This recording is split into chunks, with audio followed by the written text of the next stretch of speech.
Hello guys, welcome back to our YouTube channel E Cracks platform. आइए आज हम लोग सीखते हैं कि जब डाइस के सवाल में एक से अधिक, दो से अधिक डाइस आए तो उस प्रकार के सवाल को कैसे बनाते हैं। देखिए, इस सवाल में एक डाइस, दो डाइस, तीन डाइस, चार डाइस दिया हुआ है। डाइस की संख्या कितना भी रह सकता है, 5 डाइस, 6 डाइस, 7 डाइस, कितना भी दे दे, बनाने का तरीका सेम रहता है, सेम रहता है, अलग नहीं रहता है। आइए हम लोग इस सवाल का प्रैक्टिस आसानी से करेंगे। देखिए, हम लोग को कितना डाइस दिया गया है, एक डाइस, दो डाइस, तीन डाइस और चार डाइस। चार डाइस हम लोग के पास है और हमसे क्वेश्चन पूछा जा रहा है कि 6 के विपरीत सतह पर कौन सा अंक होगा। क्या पूछा जा रहा है कि 6 के विपरीत सतह पर कौन सा अंक होगा, यानी कि ऊपर 6 है तो नीचा क्या होगा, इधर 6 है तो उधर क्या होगा, यानी मैंने 6 के अपोजिट में, 6 के विपरीत में क्या होगा। चलिए आइए हम लोग इस सवाल को आसानी से करना सीखते हैं। देखिए, इस सवाल को करने का तरीका दो है। कितना? दो। हम दो या तीन या चार भिन्न भिन्न प्रकार से सवाल को कर सकते हैं, लेकिन हम अभी उस तरीका पर चर्चा करेंगे जो कि आपका समय बचाएगा और आपको एग्जाम में बहुत अच्छा से सवाल गलती नहीं होने देगा और एकदम सही बनेगा सवाल। आइए हम लोग ध्यान देते हैं। इस सवाल को हम लोग इस वीडियो में दो तरीके से सॉल्व करना सीखेंगे, बहुत आसानी से सीखेंगे। आइए शुरू करते हैं। देखिए, हम लोग जब इस प्रकार के क्वेश्चन दिया रहता है तब हम लोग क्या करते हैं कि ऐसा दुगो डाइस खोजते हैं, ऐसा दुगो डाइस खोजते हैं, ऐसा दुगो डाइस खोजते हैं जिसमें केवल एक सतह ही कॉमन हो। कितना? एक सतह ही कॉमन हो। अब आप 6 को उठाइए और देखिए तो 6 और 6 इसमें है तो एक सतह तो कॉमन है, लेकिन दो भी इस वाला में है, यानी कि इसमें दो सतह कॉमन है। कैसा सतह कॉमन है? दो सतह। ये चलते हम लोग को ये उतना अच्छा नहीं है। अब देखिए, हम लोग एक सतह कॉमन खोजना है। देखिए, ई वाला डाइस को उठाइए, ई वाला से मिलाइए। देखिए, इनमें 6 है, एगो में 6 है, 3 2 अलग अलग है, 5 4 अलग अलग है। ई वाला डाइस और ई वाला डाइस, दो वो डाइस, दोनों डाइस को ध्यान से देखिए। ये दोनों डाइस में देखिए सिर्फ एक सतह कॉमन है, 6 6 है, 3 2 अलग अंक है, 5 4 अलग अंक है। लेकिन ई अलग डाइस में देख रहे थे तो 6 2 6 2 दोनों में था। हम लोग उस प्रकार के डाइस को चयन करते हैं जिसमें केवल और केवल एक सतह ही कॉमन हो। हम लोग इस डाइस को भी उठा सकते हैं। देखिए, इस डाइस में केवल 2 कॉमन है, 6 3 अलग है, 4 1 अलग है। तो हम लोग इस दोनों डाइस को भी सवाल लेकर बना सकते हैं। आंसर वही आएगा, सेम आएगा। आइए हम लोग इन दोनों डाइस की सहायता से सवाल को सॉल्व कर रहे हैं। देखिए, ये जब देखते हैं तो इसमें इस वाला डाइस पर ध्यान दीजिएगा और इस वाला डाइस पर ध्यान दीजिएगा। दो डाइस है हम लोग के पास, दोनों पर ध्यान दीजिएगा। ये बोलिए 6 दोनों में है, 6 किस में है? दोनों में है। तो बताइए, 6 जब दोनों में है तो हम लोग क्या करते हैं, जो दोनों में कॉमन रहता है वहां से हम लोग क्लॉकवाइज चलते हैं। कौनवाइज? क्लॉकवाइज, यानी घड़ी के दिशा में। देखिएगा, घड़ी इस तरह से चलता है। किस तरह से? घड़ी इस तरह से चलता है, यानी क्लॉकवाइज। घड़ी यानी 12 पर से 1 2 3 4 5 6 ऐसे घड़ी चलता है, तो हम लोग कहेंगे कि घड़ी जिस तरह से चलता है उसको हम लोग क्लॉकवाइज कहते हैं। अब देखिए, 6 के क्लॉकवाइज 2 और 3 है, तो हम लोग यहाँ 6 लिख दिए, यहाँ 2 लिख दिए, यहाँ 3 लिख दिए। ठीक, 6 2 3।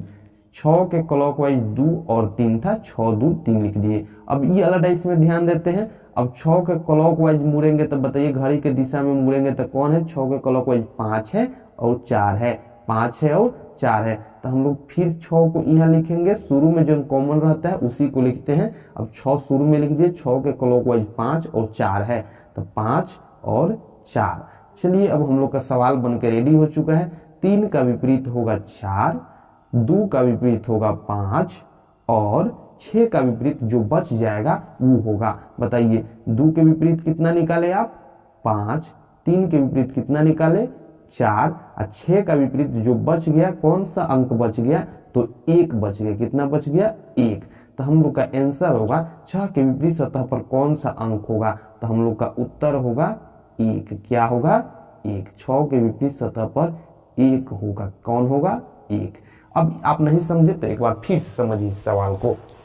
देखिए, हम लोग इस डाइस में उस सतह का चयन करते हैं, वैसा 4 डाइस में वैसा 2 डाइस के चयन करते हैं जिसमें का केवल और केवल एक सतह कॉमन हो। तो इसमें 6 कॉमन था, इसमें 6 कॉमन था, 3 2 अलग अलग था, 5 4 अलग अलग था। तो हम लोग ने ये दोनों डाइस का चयन लिया। हम लोग को सिर्फ 2 डाइस का ही चयन करना होता है। आइए हम लोग 2 डाइस का चयन कर लिए। अब बताइए 6 के क्लॉकवाइज यहाँ 2 और 3 मिला, तो 6 2 3 सीधे लिख दिए। 6 के क्लॉकवाइज 5 और 4 मिला, तो 6 5 4 लिख दिए। 3 के विपरीत 4 हो जाएगा, 2 के विपरीत 5 हो जाएगा, 6 का विपरीत जो बच गया वो हो जाएगा। तो 6 का विपरीत क्या बच गया? 1। तो 6 के विपरीत क्या हुआ? 1। आइए अब हम लोग इस सवाल को अलग विधि से बनाने का प्रयास करते हैं। आइए ध्यान दीजिएगा, इस प्रकार से हम लोग 5 बना लेते हैं। देखिए ये डाइस ही है, ये डाइस को खोल दिया गया है। सबसे आसान और सबसे बढ़िया विधि इसी विधि को कहा जाता है। ये विधि आपको कभी कभी धोखा दे सकता है, लेकिन ये विधि आपको कभी भी धोखा नहीं देगा। अब इसी सवाल का आंसर इस विधि से देखिए कितना आता है। तो आइए हम लोग बनाते हैं। अब देखिए इस तरह से हम लोग डाइस बना लिए। वही डाइस है, इसको ऊपर से इस तरह से मोड़ दीजिएगा आप, और इधर से मुड़िएगा, इधर से मुड़िएगा और उधर से मुड़िएगा, और ऊपर से एक झपना रख दीजिएगा, तो हम लोग का रियल डाइस जो था वो बन जाएगा। आइए हम इस डाइस में बीच में किसको भरेंगे। देखिए बीच में यही दोनों डाइस उसी तरह से हम लोग चयन कर लेते हैं जिसमें एक सतह कॉमन रहता है, तो हम लोग चयन कर लिए। अब इसमें बीच में वैसा ही डाइस अंक भराएगा जो दोनों में कॉमन था। तो बीच में कौन कॉमन था? 6। तो हम बीच में किसको भरेंगे? 6। 6 के क्लॉकवाइज ही मुड़ना है हम लोग को। तो 6 के क्लॉकवाइज कितना है? 2 और 3। तो 6 के क्लॉकवाइज यहाँ पर 2 लिख देते हैं, यहाँ पर 3। अब कितने विद्वान का कहना होगा कि भाई 2 और 3 आप यहीं पर काहे लिखे? 2 और 3 तो हम यहाँ लिख सकते थे, 2 और 3 तो कहीं भी लिख सकते थे। हाँ भाई साहब, आप कहीं भी लिख सकते थे, लेकिन आपको हमेशा याद रखना है कि 6 के क्लॉकवाइज में ही 2 और 3 लिखना है। यानी 6 के क्लॉकवाइज इस तरह से मुड़ा रहना चाहिए, घड़ी के दिशा में ही आपको लिखना है। आइए अब इस वाला डाइस में ध्यान देते हैं। 6 के क्लॉकवाइज 5 और 4 है, तो 6 के क्लॉकवाइज 5 और 4, इस तरह से 5 भर देते हैं और 4 भर देते हैं। देखिए 5 के विपरीत कितना निकला? 2, जो सामने सामने विपरीत होता है एक दूसरे के। ई वाला सतह के विपरीत ई वाला सतह, ई वाला सतह के विपरीत ई वाला सतह। 6 के जो बच जाएगा वो होगा। बताइए 4 के विपरीत कितना आया? 3। 5 के विपरीत कितना आया? 2। 4 के विपरीत कितना आया? 3। 5 के विपरीत कितना आया? 2। और जो बच गया 6, उसका विपरीत कितना आ जाएगा? 1। तो हम लोग इस सवाल को करना सीख गए। आइए देखिए आंसर वही है। 6 के विपरीत 1 आया है, 5 के विपरीत 2 आया है और 3 के विपरीत 4 आया है। किसी भी तरह से सॉल्व करिए, सवाल का आंसर वही रहने वाला है। आइए अब हम लोग एक और सवाल का प्रैक्टिस करते हैं एकदम उसी तरीका से।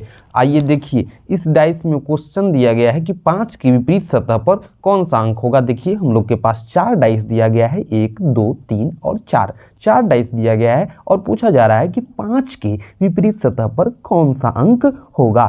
तो हम लोग उसका सवाल का आंसर देंगे। कैसे? देखिएगा, अब हम लोग इसमें भी वैसा ही अंक खोजेंगे जो कि सिर्फ एक सतह में कॉमन हो। देखिए अब हम लोग उस डाइस को खोजते हैं जिसमें सिर्फ एक सतह कॉमन हो। तो आप 3 ई वाला डाइस को उठाइए और ई वाला डाइस को, ई वाला डाइस और ई वाला डाइस को ध्यान से देखिए, तो इसमें 3 कॉमन है। कितना? 3। 4 2 अलग अलग है, 1 5 अलग अलग है।